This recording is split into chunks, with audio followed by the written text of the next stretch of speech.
Yeah. Okay. Thanks for Jen's introduction. So can everyone hear me well? Okay. Okay. Good.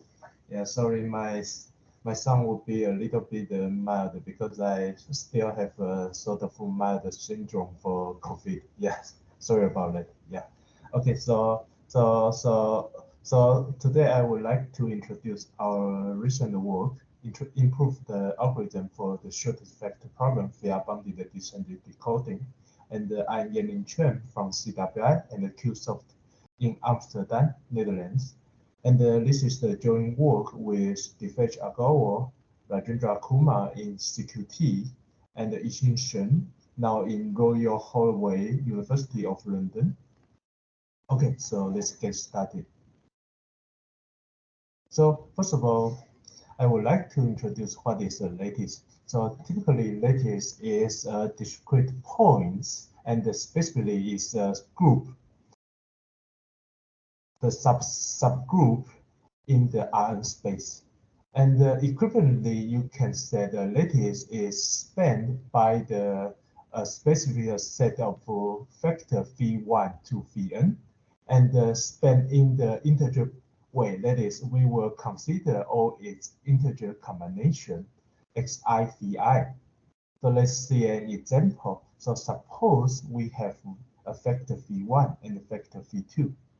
Then we can see the lattice of those spanned by those two vectors would be those blue dots, right? And now you can see as well is lattice might be spanned by two different bases. For example, you can see the vector v1 and the vector v2 span the lattice L, that is the blue dots.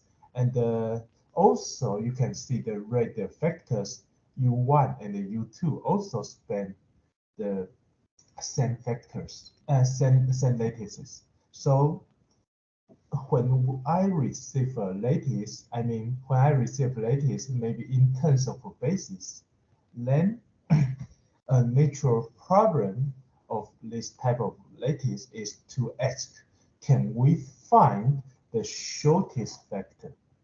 And because the shortest vector is too trivial because it should be 0, right?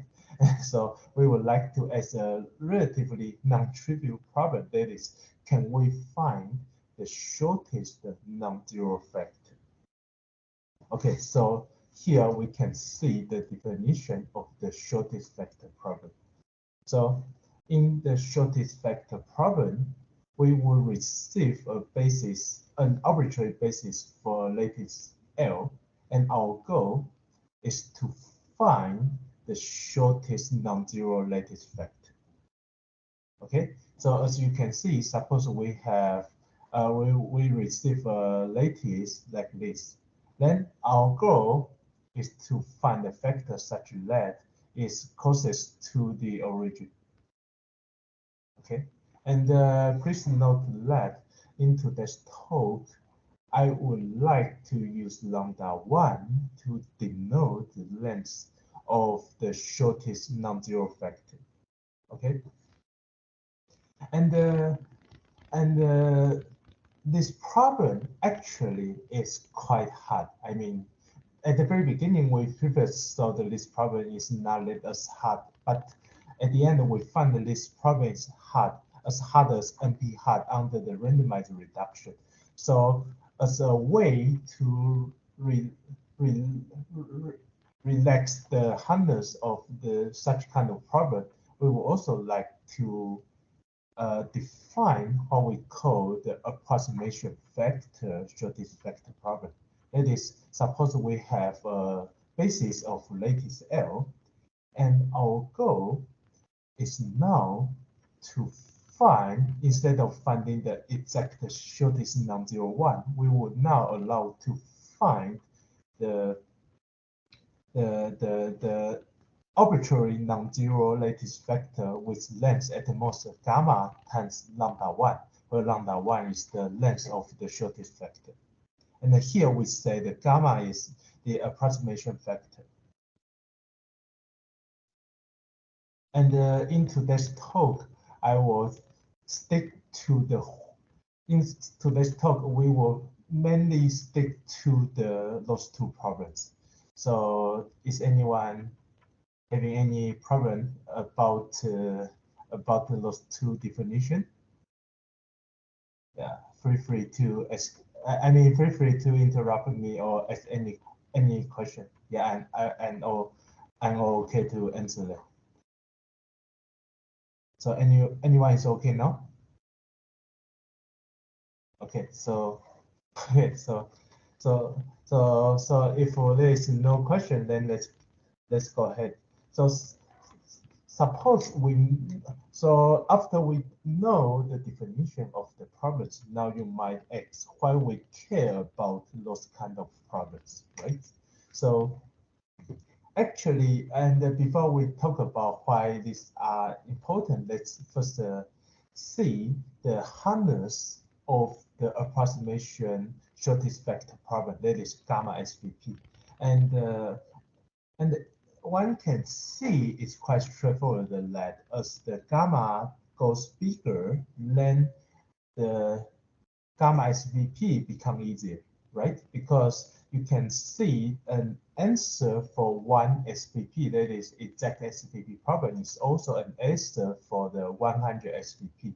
So it should go easier if the approximation factor gamma goes bigger. Yeah. And precisely how hard the problem is depends on the approximation factor gamma. As we can see, if your gamma itself is just a constant, then the problem itself is actually NP hard under the randomized reduction. Yeah. But if you now allow the approximation factor is as big as square root of n, then it actually collapses to the intersection between the NP and the co-NP, which means it's not likely to be NP hard problem. And furthermore, if you now allow sub-exponential, if you now allow the 2 to the square root of n approximation factor, then you would have a sub-exponential time algorithm to solve this type of problem.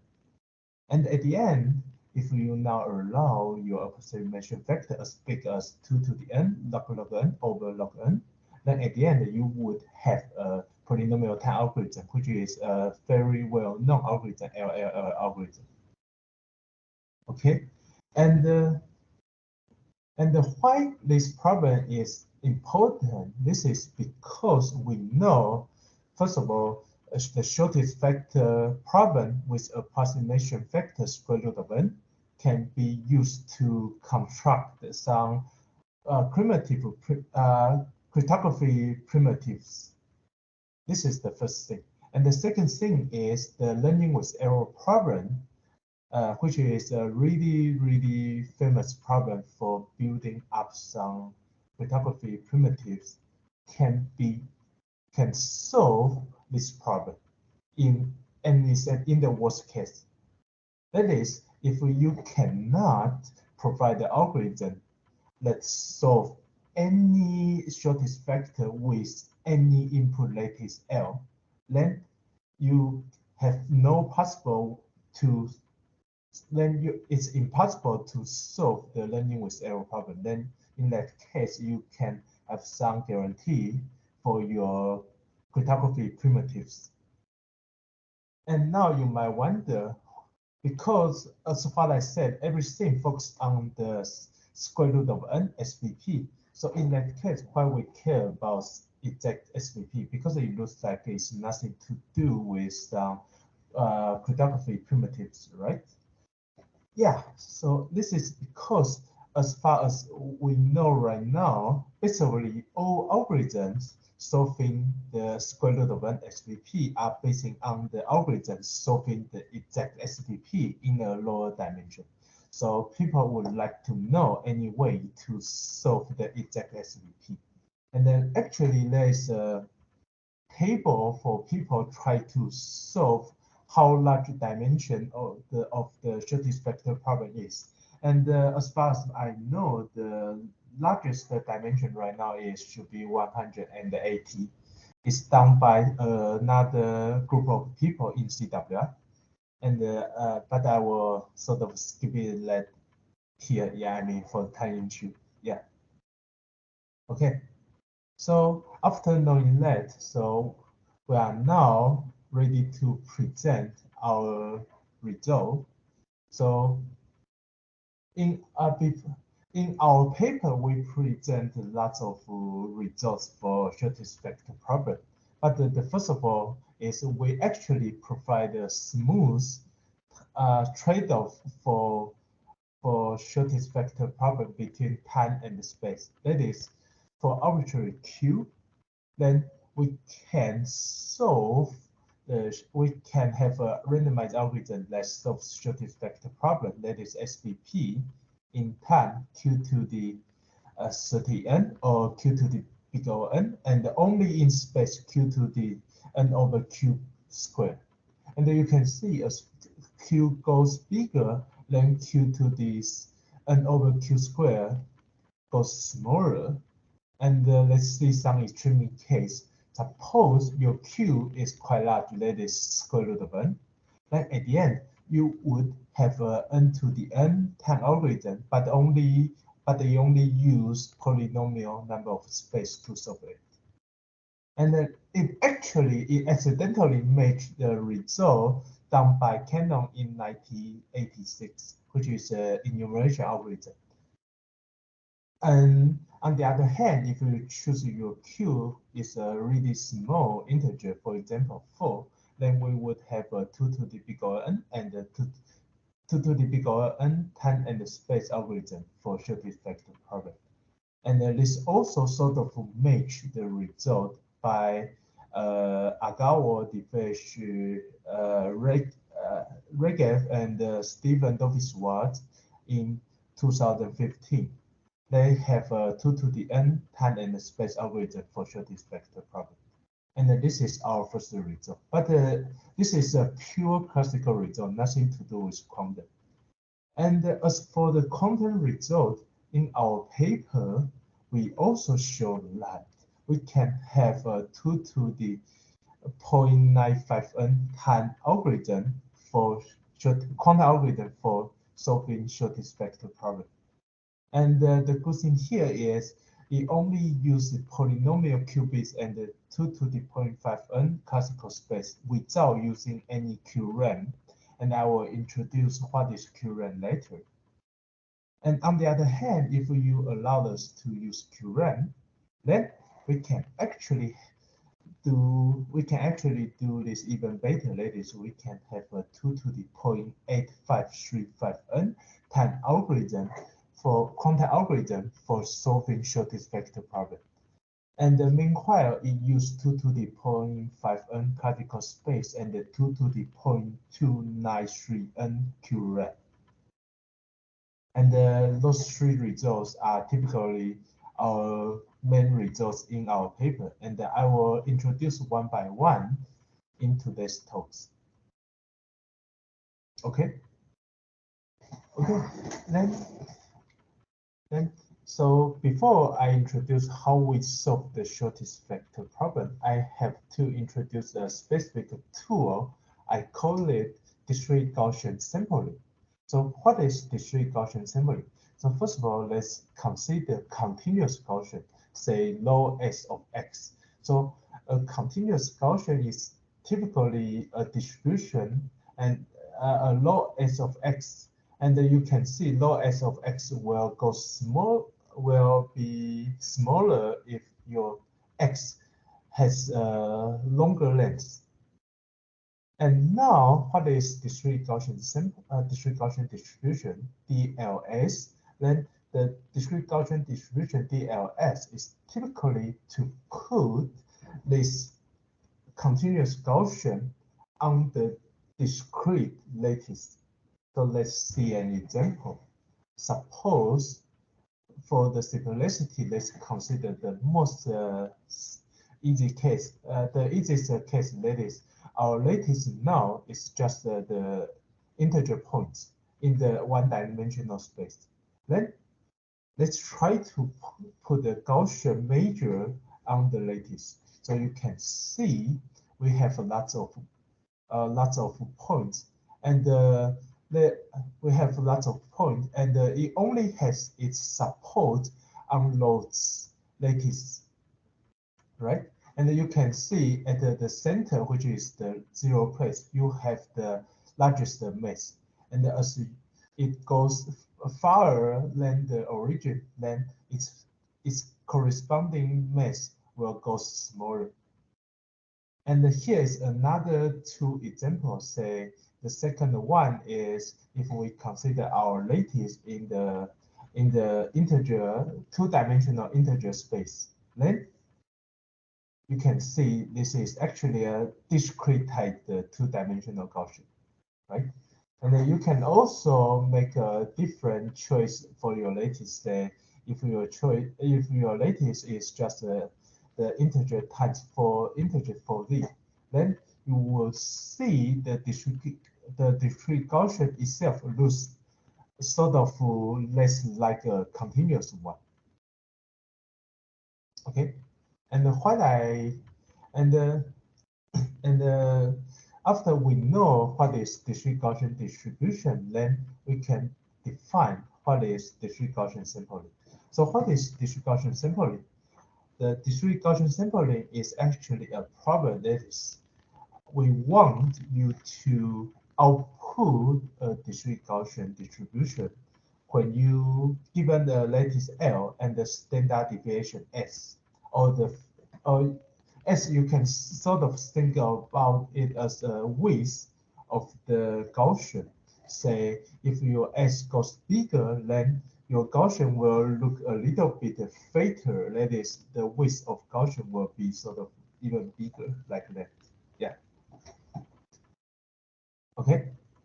Yeah, so the discrete Gaussian sampling is typically to SU to generate samples of vector x, which is lattice, but it should be according to the discrete Gaussian distribution. So far, okay? Yeah, I mean, feel free to interrupt me in any time. I'm always okay to. Okay, sorry. Okay. Okay. Okay.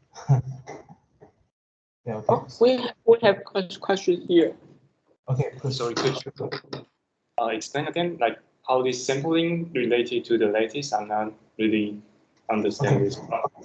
Yeah. Okay. So suppose now. Okay. So let's see any. Okay. So maybe I can draw the picture, which will be even easier. Okay. So let me use some printer. Okay. Yeah.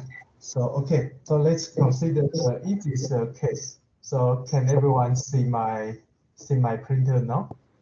Yes. Yes. Okay. Good. Good. Yeah. Okay. So let's consider the easiest lattice. That is the one-dimensional lattice. And for simplicity, we just consider is just z. Yeah. So now our lattice L is just our lattice L is just z, and it's just in one dimension. And you can see it's typically something like this, right? And now, what is discrete Gaussian? What is discrete Gaussian over this lattice? So what we do first of all is to put. Okay, so what we do first of all is to put a continuous Gaussian on this lattice. And what we do, the second thing is to truncate the Gaussian maze for those points which is not on the lattice. So we would erase those points which are not on the lattice. So at the end, we will have something like this. Yeah, so let me, it will be easier for me to redraw we draw something like that. Okay, yeah. So at the end, we would have something like this.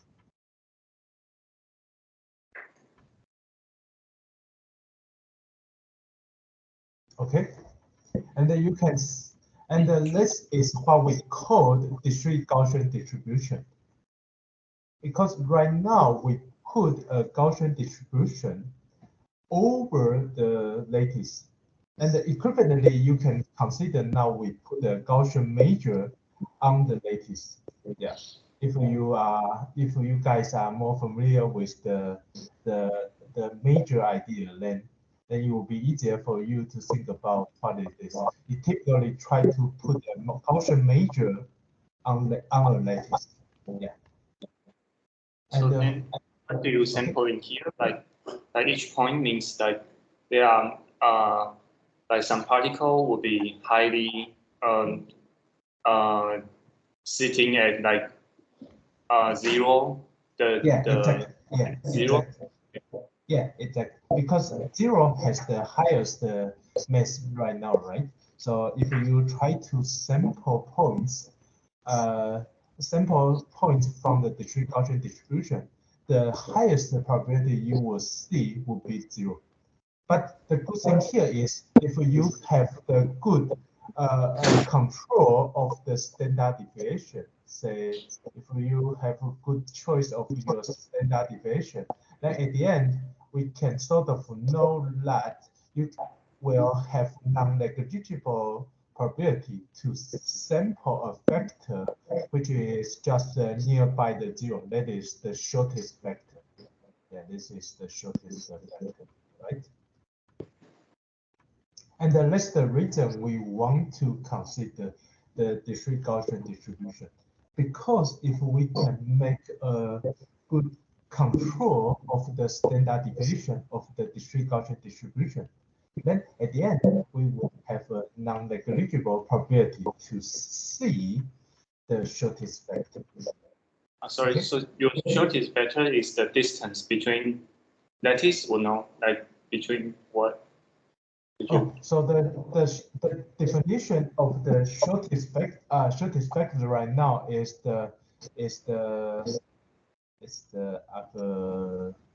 mean x in L set minus 0. Yeah. Let me. Yeah. So typically it's just one due to output a vector x which has the shortest length in terms of L2. No, but it should not be a 0 vector. Okay, so for example, the shortest vector of lattice L equal to z should be 1 and the minus 1, right? Because it's non-zero and it has the shortest length because its length is 1 right now, right? Yes. Then how is this related to the sampling? Because you are, yeah. Yeah, so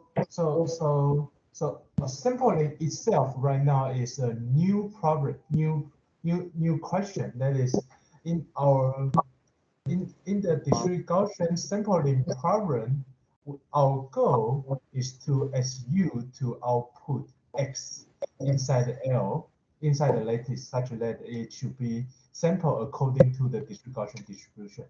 And as what I said, if you choose your standard deviation as appropriately, then at the end you will have quite a high probability to choose the shortest non-zero vector. For example, here you will see the highest probability you choose from the discrete Gaussian distribution is 0, right? Here is the highest. But besides that, you will see the second highest one will be the shortest vector, right? And compared with the mass of the 0 vector, you will see those two still have non-negligible probability to get sampled. And that's the reason we want to solve discrete Gaussian distribution, because discrete Gaussian distribution itself can help us to sort of solve the shortest vector problem. Yeah. Okay. Thank you. Okay. Yeah. So far, okay? Yeah. Yeah, thank you. Okay, good. Yeah. So let's okay. Yeah. So let's back to the discrete Gaussian sampling problem. That is, at the end, what we really want to in this problem, as what I said, we would like to input an arbitrary lattice L and the arbitrary standard deviation S. And our goal is to ask you to generate a lattice point X according to its discrete Gaussian maze. That is, it should be easier to get sampled if it has a shorter length. Yeah. Okay. Yeah, but the best thing here is we find this problem can be really hard. Yeah. Also, what I said before is we want to use this problem to solve this vector problem. But at the end, this problem can be really hard. So how hard it can be is sort of depends on his parameter or standard deviation S.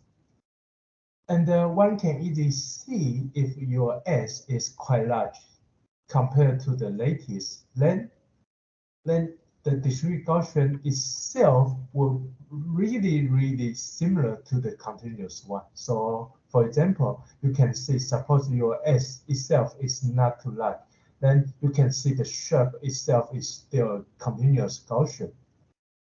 But on the other hand, if your lattice is sort of in a weird shape such that you can see the standard deviation S is not that big compared to the lattice, then you can see the shape of the discrete Gaussian itself is no longer looks like continuous one.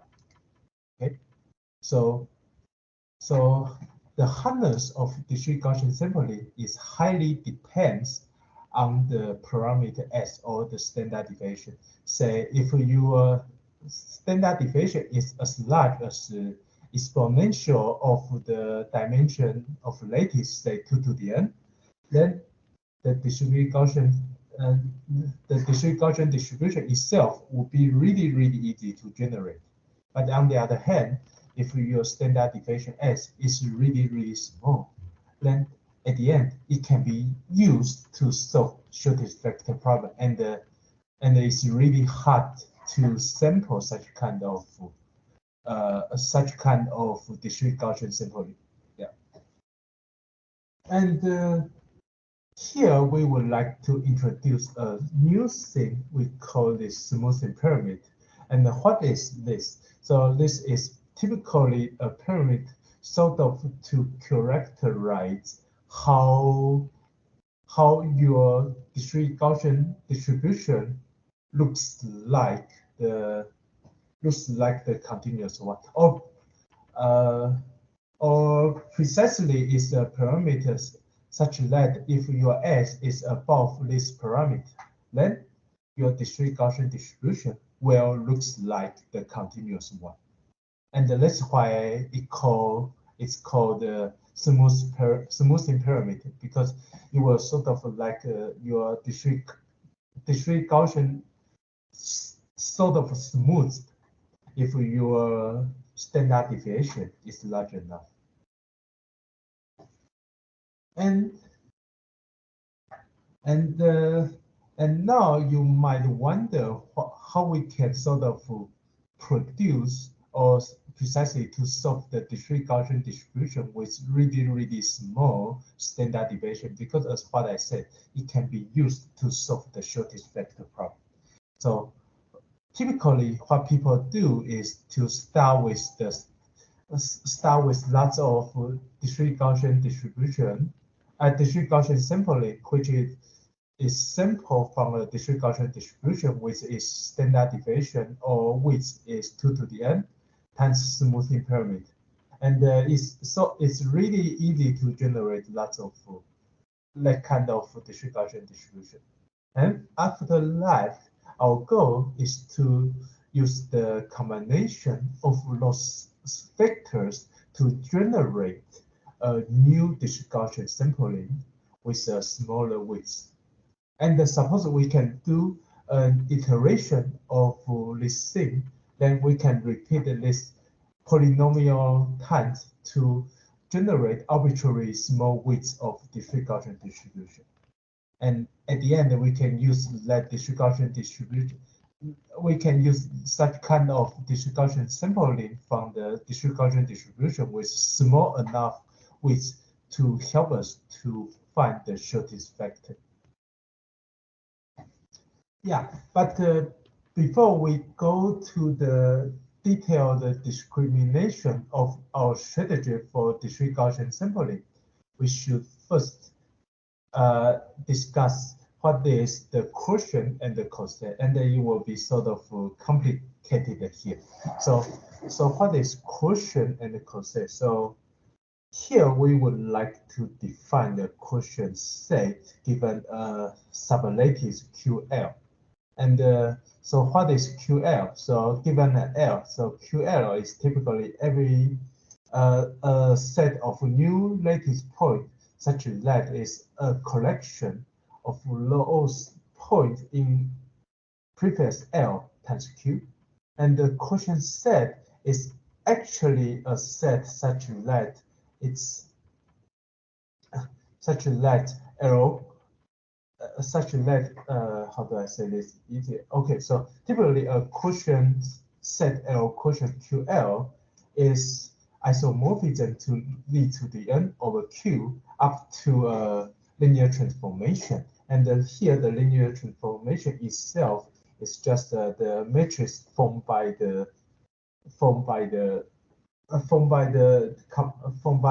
basis of your lattice.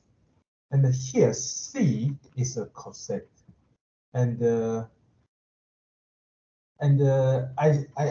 I know people now might feel a little bit confused about what is coset here. So let's see an example here. So now suppose we consider our lattice L is still Z. It's always the easiest case. And now we consider what is 2L. We know the 2L itself is just a 2Z, right? So what is the quotient set L, quotient 2L? So let's first draw the picture here. Suppose we first draw L, and the L itself now is just a Z, right? So it's really easy to draw it. And then now let's see what is 2L. And 2L is those even points, right? So you can see in this line, the points here is typically L. And then the points here are 2L. Okay. Oh, sorry. My L looks ugly. Yeah, let me rewrite it.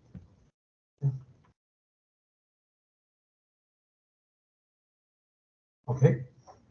And then what is L quotient 2L? So typically the L quotient 2L defines an equivalent class such that we would only consider the 0 and the 1. Because for the 2, you will equivalent to the 0 case. So the L quotient 2L is the set of 0 and 1.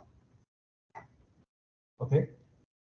And then we would call the element inside this quotient set as a coset.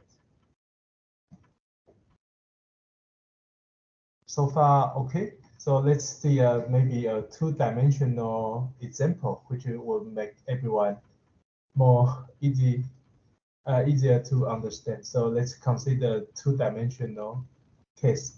So suppose, okay, so suppose we have our L is still Z to the 2, and our 2L is Z to the 2. 2 times Z to the, oh, sorry, it's not 2 times Z to the 2. It's 2Z product to the. And you can see the L itself is just those block points, right? So you can see we will have lots of lattice points like this. And for the 2L itself, it will be those red dots, right?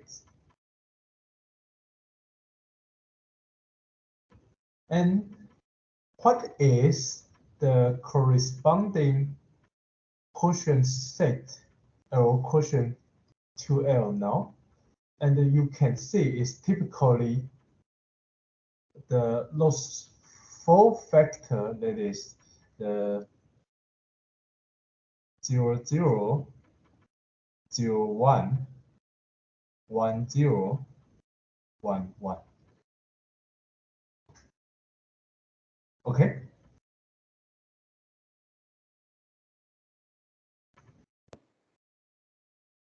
Okay, so after, okay, sorry. Yeah, okay. Okay, good. Yeah, okay, so after knowing that, we can find that actually if we now define the L quotient QL, you can see it should be equivalent to the d to the n mod Q. And because it is equivalent to the d to the n over Q, then we know the number of coset, that is the element inside the L quotient QL, has have Q to the n many different cosets. Okay, and when I introduce cosets here, because I would like to introduce the easier way to generate a shorter distributed Gaussian distribution algorithm. So suppose we have 2 factors x and y, and they are all in L, and suppose they are in the same coset of L quotient QL, and we know which is equivalent to say x minus y is inside the L quotient QL. Then suppose we have those 2 factors, then we can generate a shorter factor by x minus y over q, because we know x minus y now is inside the QL. So we are now allowed to divide it by q, and we still know it's inside the QL, is inside the lattice. So after knowing that, let's see the algorithm for shrinking width for the discrete Gaussian sampling. Suppose we have 2 factors x and y, which are sampled from the discrete Gaussian distribution DLS, and then accidentally they are in the same coset L quotient QL. Then what we can do is to compute x minus y and then divide it by q. Okay, and at the end, because we know both x and y are sort of taken from the Gaussian distribution, I mean Gaussian-like distribution, and in that case we also know the subtraction and the additive of those 2 factors itself will be still a Gaussian, will still be a random variable taken from a Gaussian factor. So we would also know x minus y divide q is still a discrete Gaussian factor. But everything I said here is only workable for those discrete Gaussian sampling above smoothing. That is, if your standard deviation s or the width s is not too small, then actually you can sort of operate your discrete Gaussian samples in a continuous way. That is, because in the continuous version, if you really want to shrink the standard deviation of your Gaussian distribution, the only thing you have to do is to divide it by a larger constant. Then you will automatically shrink. But because right now our both x and y are on lattice, so we are now allowed to do this. We have to make sure, first of all, they are on the same coset. So in that case, we can make sure x minus y itself is in the QL. And hence we can divide them by q to make sure the output of our discrete Gaussian distribution will have a shorter width. Okay, so after knowing that, let's redefine what is smoothing pyramid. So you can see the smoothing pyramid depends on two variables. So first of all is lattice L and the accuracy parameter epsilon.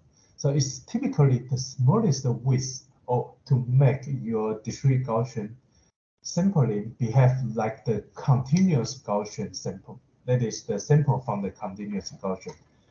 And as what I said, we know if your standard deviation or S, the width S is greater enough, say the above smooth square root of 2 times Q of smoothing parameter, then at the end, we will have two things. First of all, the cosets samples from the corresponding discrete Gaussian sampling were distributed uniformly over L quotient QL.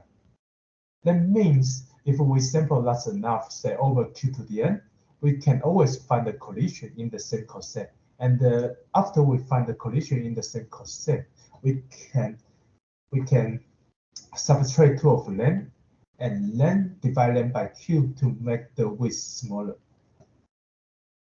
And the second thing is if your width of the discrete Gaussian distribution is above smoothing, then you can sort of add the sum over O of length or arbitrary minus of length, and it will still be another discrete Gaussian distribution with another standard deviation. And in the following talk, we would call the square root of 2 times Q eta epsilon as the smoothing of L. And I would like to operate everything above smoothing right now. Yeah. And before, okay. So right now we just finished the sum definition and the sum probability for the discrete Gaussian sampling. And for the following, I would like to introduce another problem, which is called bounded distance decoding. And this is actually a promise problem. That is, I will now give you a target vector t, and I will promise that the distance between target vector t to the lattice is short enough, say alpha times lambda 1, where lambda 1 is the length of the shortest vector. Then our goal is to find the closest vector to the y. And in this picture, you can see the BDD problem can consider as a decoding problem. That is, when I receive a vector t, then I will open a ball with radius alpha lambda 1, and I would like to check if there is any lattice point inside this ball. And if it is, then we will just try to report like lattice point. And if not, then arbitrary point is a okay answer. Yeah. And why I introduced the BDD here is because in the DRS 14 and ADRS 15, we find there's a reduction between BDD to discrete Gaussian sampling. That is, we can use lots of discrete Gaussian sampling to help us to build up a BDD oracle with radius 1 over 10Q. And now you might become even confused because at the end, what we really want to do is to solve a shortest vector problem instead of a BDD problem, right? So why I want to introduce the BDD problem here? This is because there's a trick to connect between BDD and the shortest vector, and we call this the BDD enlarging trick. So what is this? So suppose we have a BDD oracle, and we can use repeatedly query to this BDD oracle precisely 1 over alpha to the n number of times. Then at the end, it can help us to solve the shortest vector problem by this lemma. And I will not to go too deeper of this lemma here. So at the end, what I want to say in this slide is, suppose I have a BDD oracle with radius alpha, then we can use 1 over p to the n over queries to the BDD alpha to solve shortest vector problem. And here the p is equal to 1 over alpha. So for example, suppose our alpha is 1/3. Then at the end, we would like to, and at the end, our p should be 3. And we can use 3 to the n queries to the BDD 1/3 oracle to solve the shortest vector problem. And the basic thing of this algorithm is really, really space efficient, because it only has to check the vector 1 by 1 and only to remain the shortest non-zero one. So now, so according to the following two slides, we already know that we can solve the discrete Gaussian sampling problem. Then at the end, we can use it to solve BDD problem. And suppose we can solve BDD problem, then we can use it to solve the shortest vector problem. Okay. And here we can use those two building blocks to explain our first result. So here is our observation. First of all, suppose we have a BDD oracle, then we can use it to solve the shortest vector problem space efficiently. This is the first thing.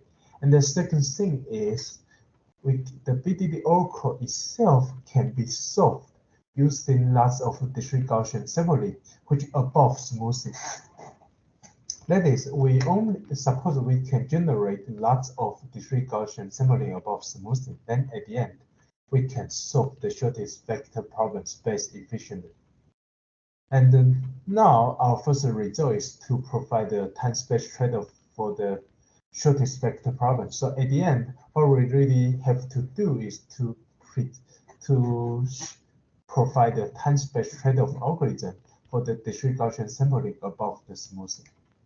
So what we do is quite straightforward. We just check the sum of the random samples from the discrete Gaussian distribution in QL. And if we find, okay, so the algorithm looks like this. We will sample lots of the samples, we will sample lots of samples from the discrete Gaussian distribution DLS.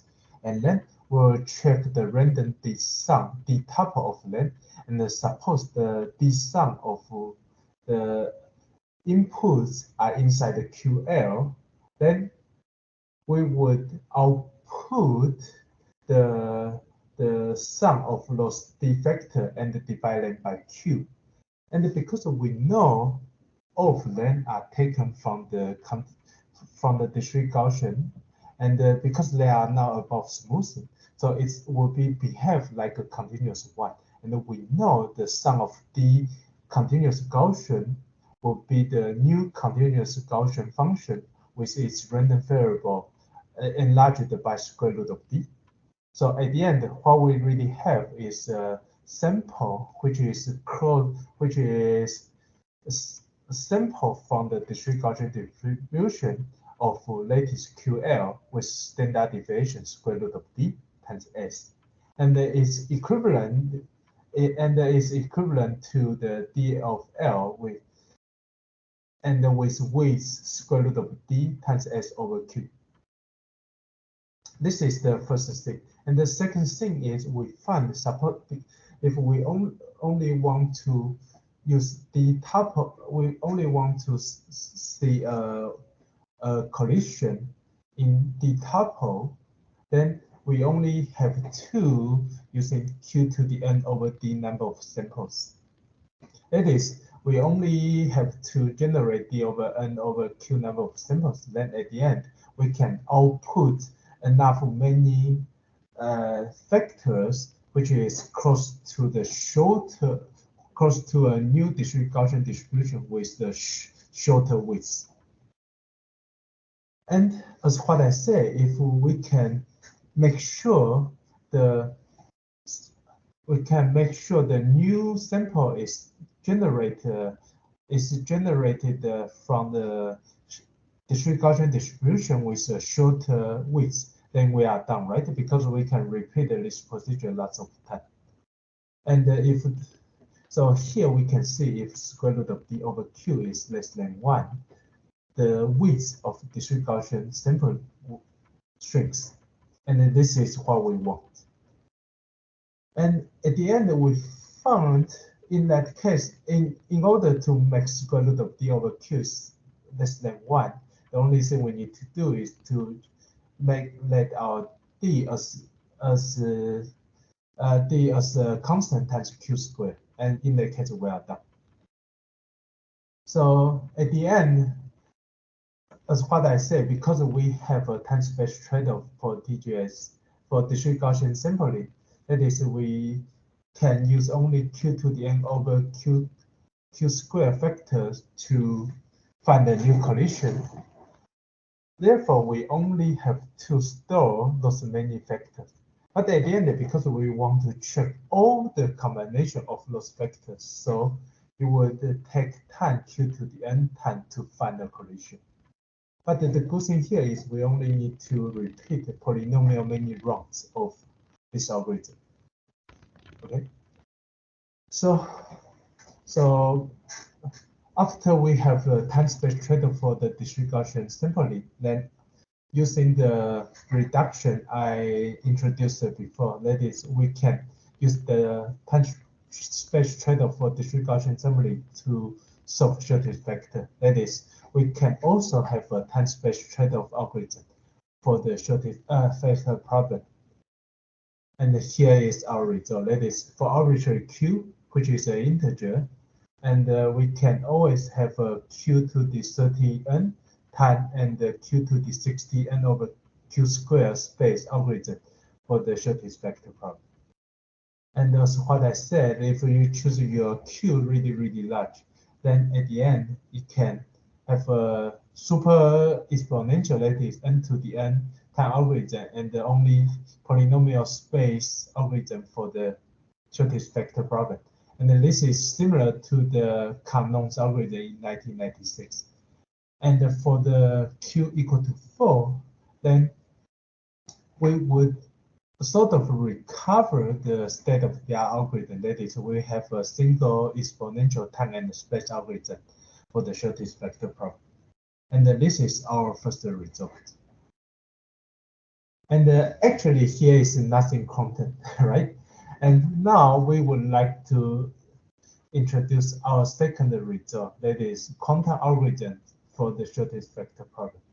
So recall that I said, suppose I have a BDD oracle with 1/3, then we can use 3 to the n queries to this BDD oracle, and then we can use len to compute the shortest factor, right?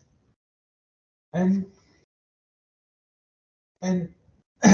actually here, what we do is to compute 3 to the n number 3 to the n many candidates for the shortest factor problem, and our goal is to find the shortest among them.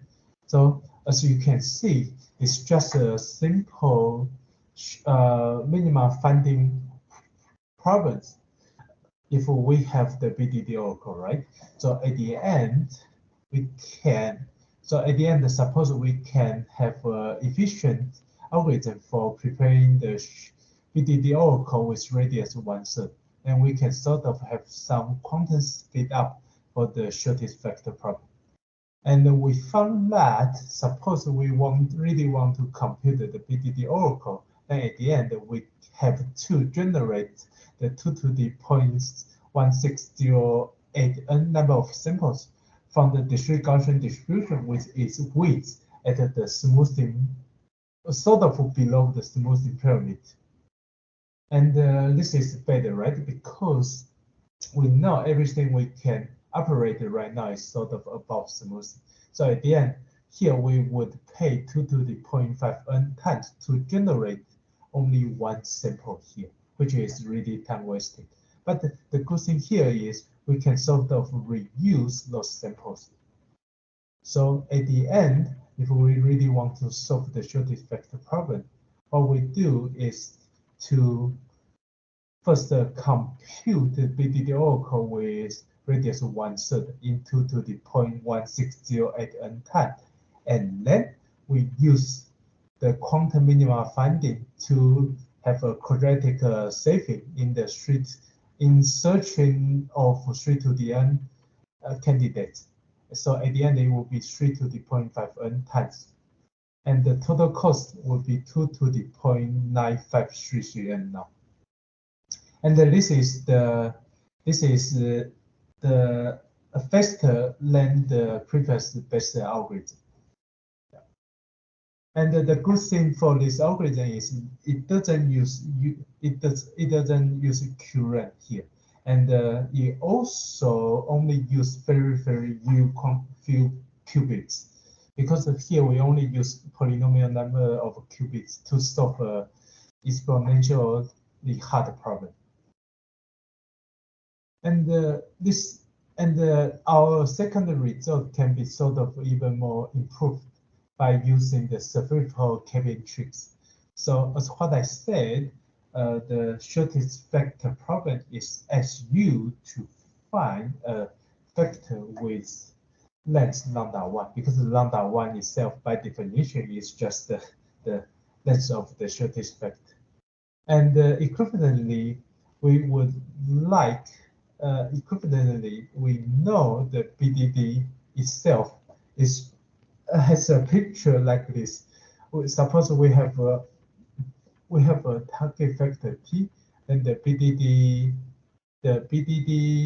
oracle is typically to open a ball with a corresponding radius such that it can sort of report a lattice point inside the ball. And here we see, suppose we don't really make our target vector in the center of the ball.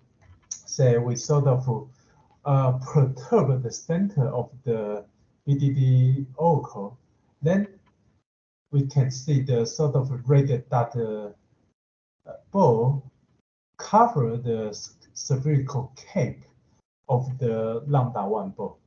And to find the shortest vector, it suffices for us to cover the whole L1, the whole sphere with radius L1, the whole sphere with radius λ1, right?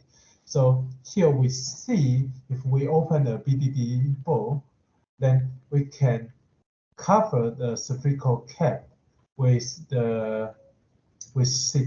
Then at the end, we can sort of choosing 1 over psi theta to the n many of points randomly on the sphere, and open the corresponding spherical capping. And with high probability, you will cover the whole surface with radius λ1. And in that case, this algorithm sort of even help us to find the beta algorithm. That is, we would have a quantum algorithm that solve shortest vector problem in 2 to the 0.95 n. And it only use the polynomial number of qubits and do not use QRAM here. And this is our improved second result. And our third result will use QRAM. And before we introduce what is QRAM, I would like to introduce what is BDD, what is the construction of BDD here. So as what I say, so in our BDD, we will use lots of discrete Gaussian sampling to build out the BDD. So, but so precisely what we do is to use them to compute what we call the periodic Gaussian function. And then after we compute after we compute the periodic Gaussian function, we will do the gradient ascent over the periodic Gaussian function. So again, let's see an example here. Suppose our lattice is still Z, and then the periodic Gaussian function would like this. You can see it will have a peak on every lattice point, right? So suppose we can compute this kind of function, then we can do the gradient descent to help us climb to the top of the function. And then we know the top of the function will be the closest lattice point to your arbitrary target vector T. And then this is typically the idea for using discrete Gaussian sampling for BDD. That is, we will use discrete Gaussian sampling to compute the periodic Gaussian function and then do the gradient ascent on this periodic Gaussian function. And we find here, if we can use QRAM, then we can have lots of saving precisely the quadratic speed up for computing the periodic Gaussian function. So what is QRAM? So QRAM is typically the quantum readable classical writable classical memory. So it's actually a kind of classical memory that allow you to do some quantum superposition query. And as what I said, it can help us to compute the periodic Gaussian function quadratically faster. So at the end, we found, suppose we are now allowed to use QRAM, then we can use 2 to the 0.293n, many of QRAM bits, to help us to solve the quantum, to help us to solve shortest vector problem in time only 0.8535n. And so the last thing I want to mention is we find our algorithm is actually the time complexity of our algorithm is highly dependent on the Kissing number of lattice. So what is Kissing number? So the Kissing number is basically the number of lattice points with length less than 1. And actually we know this upper bound for Kissing number, but there is not upper bound for Kissing number of lattice. But typically it has an upper bound 2 to the 0.402n, and we will use beta to the n to denote the Kissing number. But we find most of lattice actually has only sub-exponential Kissing number, that is 2 to the small n. And so far, the best lower bound for the Kissing number for lattice is 2 to the 0.0338n, which is done by Friday in 2019. Yeah. And here we draw the picture to show as the Kissing number goes smaller, then the time complexity of our how our time complexity of our algorithm behave. So precisely if your Kissing number is only sub-exponential, then we find we can actually have even 2 to the 0.75n time algorithm for shortest vector problem without QRAM. And then if you allow us to use QRAM, then at the end we would have a 2 to the 0.67n time algorithm, quantum algorithm for solving shortest vector problem. Okay, so here is some conclusion and the future works. So in our paper, we provided a smooth time space trade-off for the shortest vector problem. And we also provide the state-of-the-art quantum algorithms with an without QRAM for the shortest vector problem. And some future works is, first of all, is we know the Kissing number affects the time complexity of our algorithm. So we would also like to know if we can have a precise the upper bound for the latest Kissing number. Yeah, and the second is we know our construction highly depends on the the time complexity of our BDD, we would also like to know if there is a faster method for the BDD oracle. And the last thing is we will also wonder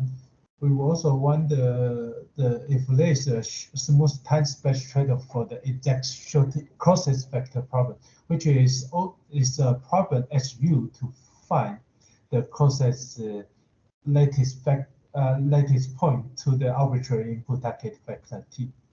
Yeah. Okay, so that's it. Thanks everyone.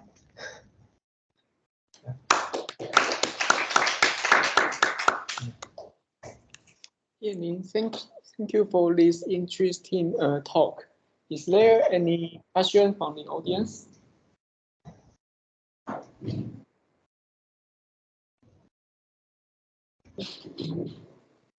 Yeah, is there any question in the chat or?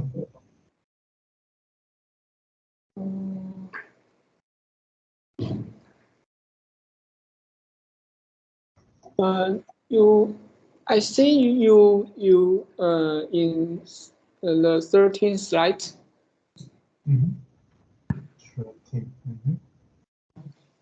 You mean this you need q to the power of big of n time to find the collisions, and what is the collisions? Yeah, so the collision means we would like to find the tuple such that its sum is inside the QL, right? Because as I said here, to make the width of the discrete Gaussian distribution shorter, we would like to find the tuple such that they are inside the QL.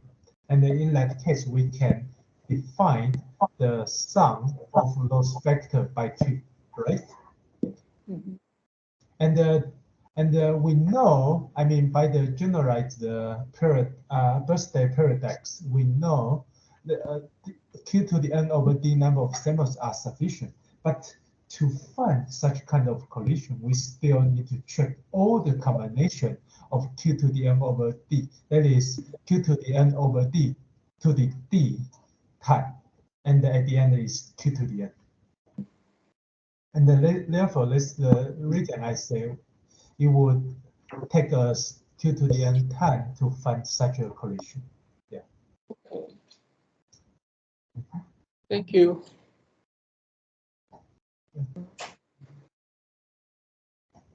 Yeah, is there any question? I mean, if you guys are not that familiar with asking questions in English, you can sort of ask in Chinese. I can sort of translate it and answer it in English. Yeah, it's also okay for me. Yeah.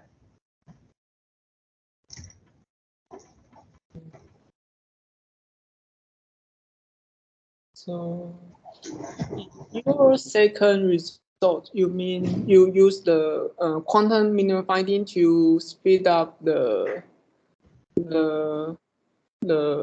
algorithm?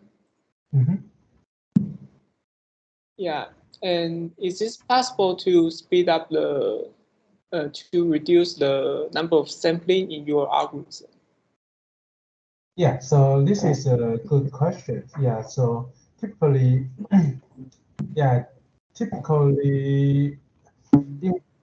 to reduce the number of samples, I think it's possible, but it's sort of complicated because as what I say here, at the end, what we directly use is the BDD oracle, and where we use the discrete Gaussian sampling is the construction for the BDD oracle.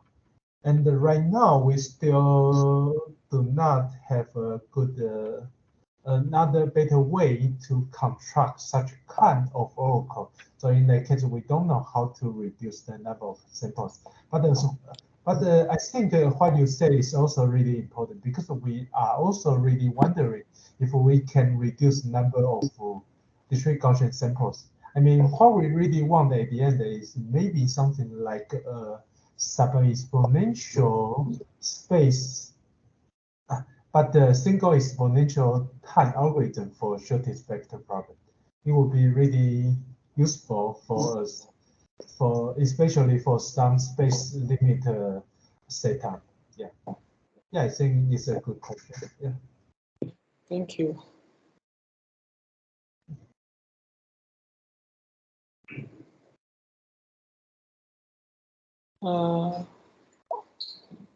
So if there is no further question, let's thank you. Then thank Yanlin again.